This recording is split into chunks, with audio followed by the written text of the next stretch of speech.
Salam alaikum. Dans cette vidéo, on va étudier la convergence de cette intégrale. Alors, on a étudié précédemment la nature de convergence de cette intégrale au voisinage de 0 si alpha est strictement positif, et il nous reste à étudier le cas si alpha est strictement négatif et si alpha est nul, ainsi que d'étudier la convergence au voisinage de plus l'infini. Maintenant, on va traiter le cas si alpha est strictement négatif. Alors, j'ai la fonction f de x. Comme on est au voisinage de 0, si x tend vers 0, alors j'obtiens que x à la puissance alpha, il tend vers l'infini. Alors, pour voir ceci, si je prends par exemple alpha égale à moins 1, j'ai x tend vers 0.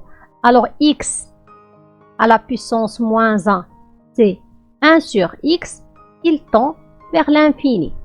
Mais pour utiliser le développement limité au voisinage de 0, il me faut que cette quantité, elle tend vers 0.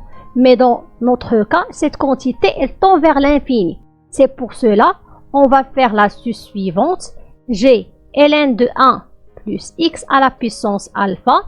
Alors, si je factorise par x à la puissance alpha, j'obtiens c'est x à la puissance alpha, facteur de 1 plus x à la puissance moins alpha. Et dans ce cas-là, j'obtiens que cette quantité, elle tend vers 0. Alors, on sait que ln de a fois b, c'est ln de a plus ln de b. J'obtiens c'est ln de x à la puissance alpha plus ln de 1 plus x à la puissance moins alpha. Alors, si je factorise par alpha ln de x, j'obtiens c1 plus ln de 1 plus x à la puissance moins alpha sur alpha ln de x.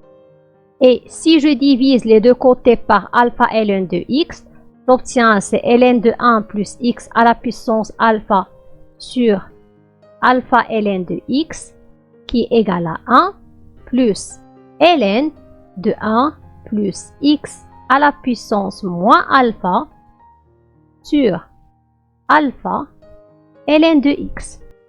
Et maintenant, pour que cette limite égale à 1, il faut que cette limite tend vers 0. Alors, vérifions que si cette limite, elle tend vers 0 ou non. Alors, j'ai ln de 1 plus x à la puissance moins alpha. Comme x moins alpha, cette quantité, elle tend vers 0.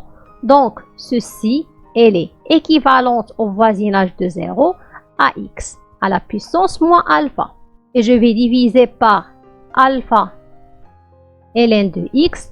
J'obtiens c'est 1 sur alpha fois x à la puissance alpha fois ln de x.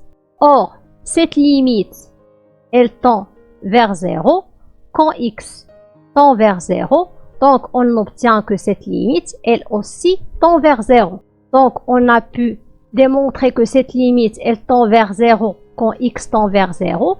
Alors, la limite de ln de 1 plus x à la puissance alpha sur alpha ln de x égale à 1. Donc, ln de 1 plus x à la puissance alpha, elle est équivalente au voisinage de 0 à alpha fois ln de x.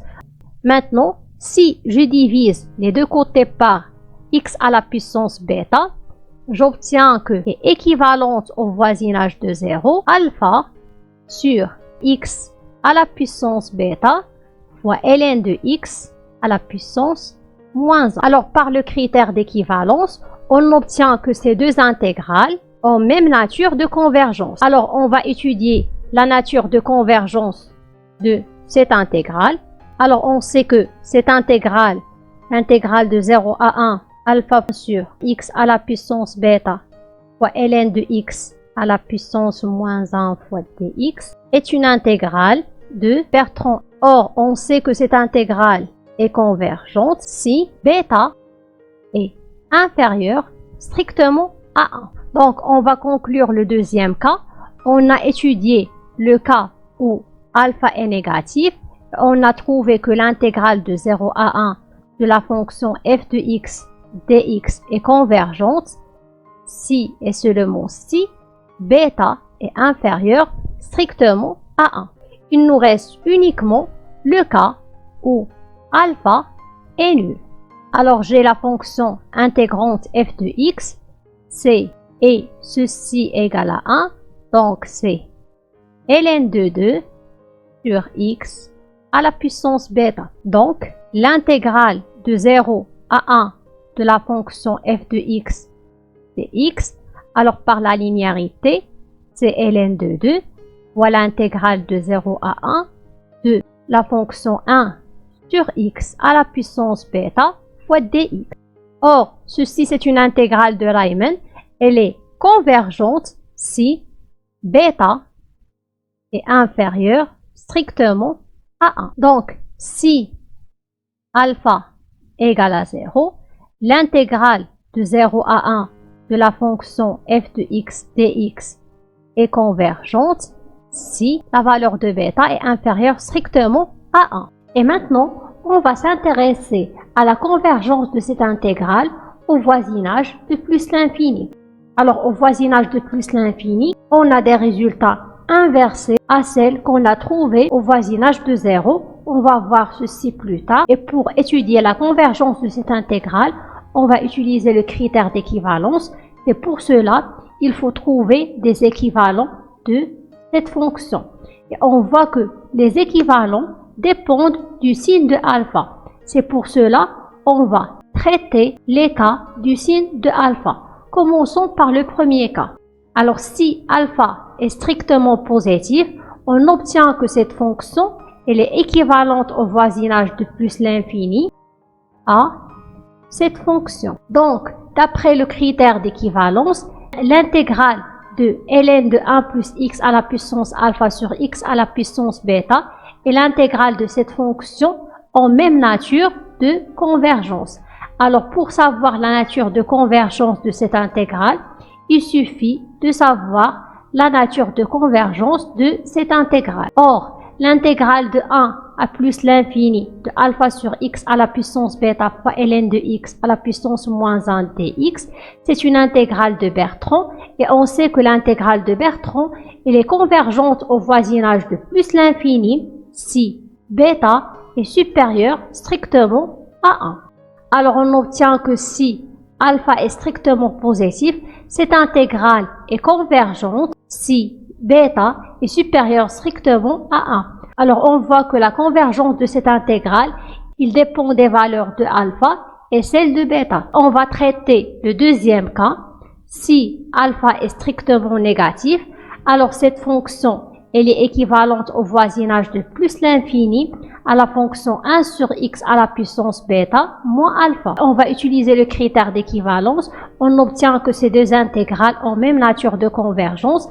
Alors pour savoir la nature de convergence de cette intégrale, il suffit de savoir la nature de convergence de cette intégrale. Or, l'intégrale de 1 à plus l'infini de 1 sur x à la puissance bêta moins alpha, c'est une intégrale de Riemann. On sait que l'intégrale de Riemann elle est convergente au voisinage de plus l'infini si bêta moins alpha est supérieur strictement à 1. Et maintenant, il nous reste uniquement de traiter le cas si alpha égale à 0. Alors on obtient c'est ln de 1 plus x à la puissance 0 sur x à la puissance bêta. Et ceci égale ln de 2. Alors par la linéarité de l'intégrale, je peux la faire sortir de l'intégrale. J'obtiens c'est ln de 2 fois l'intégrale de 1 à plus l'infini de 1 sur x à la puissance bêta fois dx. Or, cette intégrale, c'est une intégrale de Riemann. On sait que l'intégrale de Riemann, elle est convergente au voisinage de plus l'infini si bêta est supérieur strictement à 1. On peut résumer ce que l'on obtient dans le tableau suivant. Alors précédemment, on a traité deux cas, au voisinage de 0 et au voisinage de plus l'infini. On a cherché des équivalents et voici les conditions de convergence au voisinage de 0 et au voisinage de plus l'infini. Et à bientôt.